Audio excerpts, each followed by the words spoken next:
ফেসবুকে একটা পোস্ট দেখলাম। পোস্টে দেখলাম কি ফেসবুক স্ক্রল করতে করতে দেখলাম কি যে মিস্টার বিস্টের একটা ছবি এবং সেখানে লেখা মিস্টার বিস্ট প্রায় 1 বিলিয়ন সম্পদ টাকার মালিক, নেটওয়ার্ক।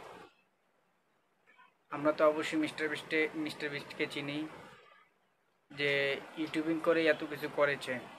তো আমার প্রশ্ন হচ্ছে, আমিও নতুন শুরু করেছি, মিস্টার বিস্ট যদি 12 বছর লাগে তা আমরা কেন পারবো না? একবারে তো আর সে কিছু করে নাই, আমরা পারবো। আমরা যা নতুন শুরু করেছি, 1-2 সাবস্ক্রাইবার, আমাদের মনে হয় যে আল্লাহ যদি রহমত থাকে এবং আমাদের যদি চেষ্টা থাকে আমরা অবশ্যই পারবো। মিস্টার বিস্ট 455টা ভিডিও আপলোড দেওয়ার পর তিনি পরিচিতি পেয়েছেন, একটা দুইটা না। তা আমার মতো মিস্টার বিস্ট পারলে অবশ্যই আমরা পারবো, প্রচেষ্টা থাকলে অবশ্যই পারবো। আমার এখন 9টা সাবস্ক্রাইবার, ইনশাল্লাহ একদিন 9 লাখ হবে। তাই আমি বলবো যে মিস্টার বিস্ট যদি পারে অবশ্যই আমরাও পারবো।